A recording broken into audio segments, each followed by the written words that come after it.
والصلاة والسلام على أشرف المرسلين سيدنا محمد وعلى آله وصحبه وسلم أجمعين.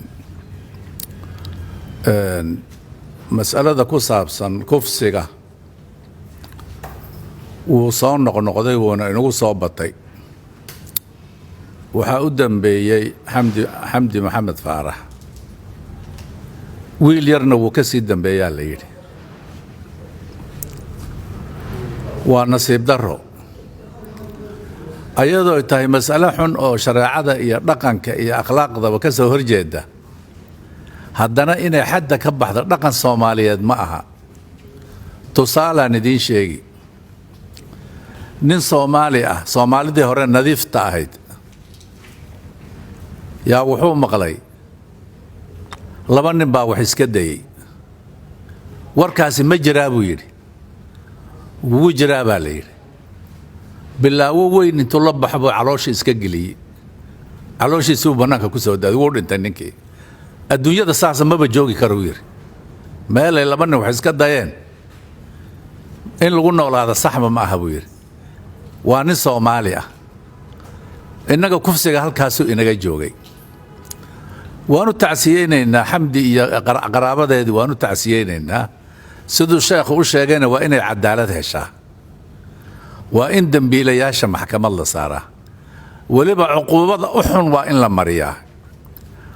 mas'aladan ku saabsan kufsiga way badan tahay way soo badatay waxaan rabnaa in la baadho asbaabta in la baadho maxay tahay ma la fangaraynaya oo hay-adaa wata ma daroogad oo waddankeenna ku soo badatayba ugu wacan waxa ay tahayba bahashani way socotaa si xoog leh kufsigan xaguu ka socdaa kufsigan yaa wata arrintaasi baadhis bay inooga baahan tahay. waxaan leeyahay arrintan oo kale waxay u baahan tahay gacan bira in lagaga hortago.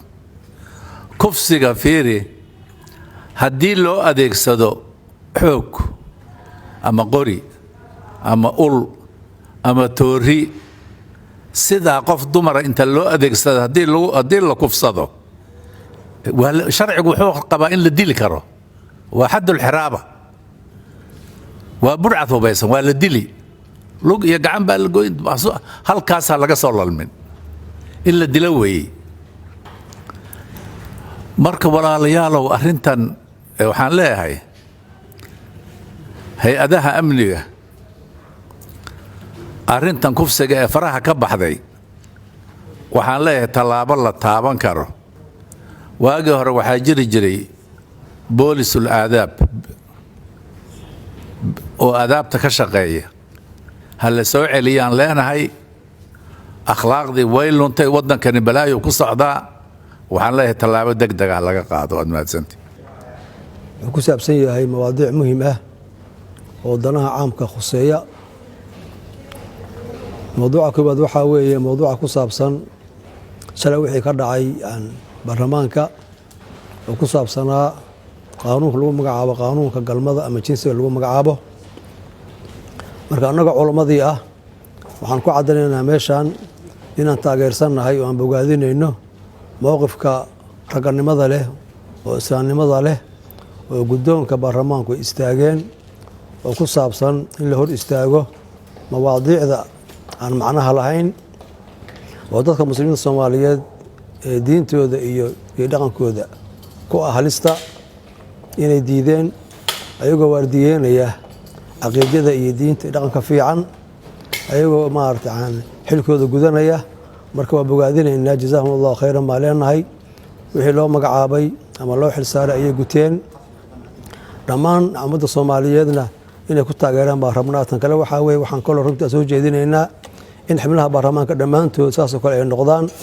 waxaan kaloo meeshaan ka caddaynaynaa in aan diidannahay ama la yaabannahay mowqifka xildhibaanadu ay ku hadashay oo ay tilmaamaysay in shardiga islaamnimada ah laga tiro qaanuunka asaga ah oo ku saabsanaa hay-addan filaya agaasimaha shuruuda agaasimaha hay-adda socdaalka inay ahayd baan filayaa oo shardiga islaamnimada ah in laga saaro ay soo jeedisay oo aamoodid inay u adeegayso ama ay difaacayso dad Soomaali oo gaaloobay oo ay u raadinayso meel ka soo geli lahaayeen ummadda Soomaaliyeed.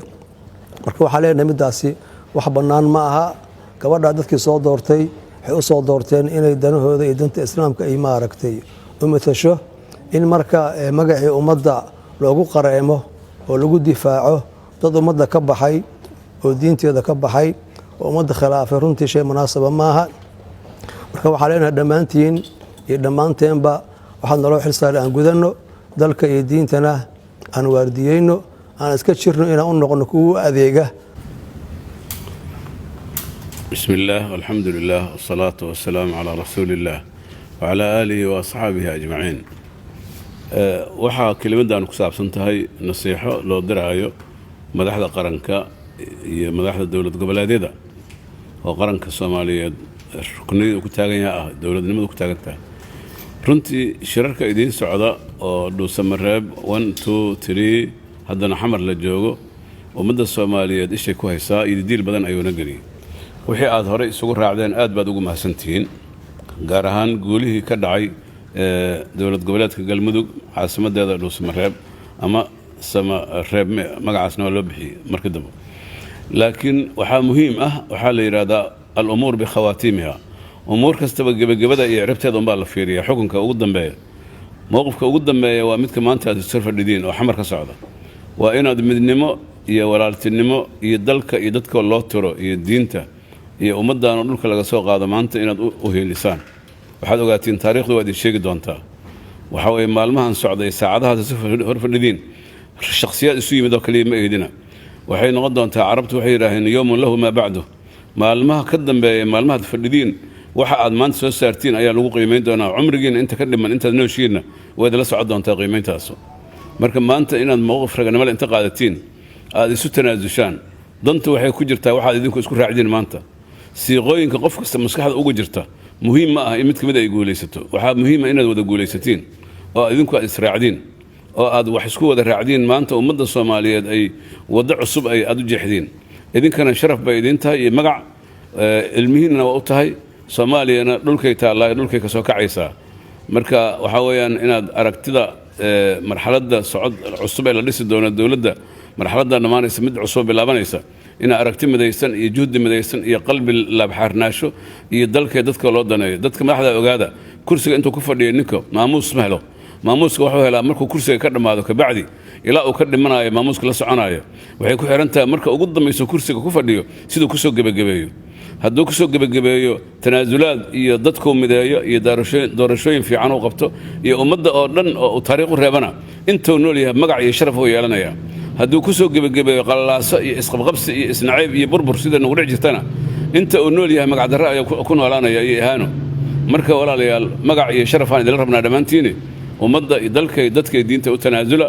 dalkana maaragtay ummaddana uga farxiya dhagahooda inay maqlaan midnimadiinna iyo baaqad ku midaysantiin oo idinka soo baxa maalmaha dhow soo socda. ilaahayna ha idin waafajiyo. culimmadana waa idin ducaynaysaa. wassalaamu calaykum waraxmatullahi wabarakaatu.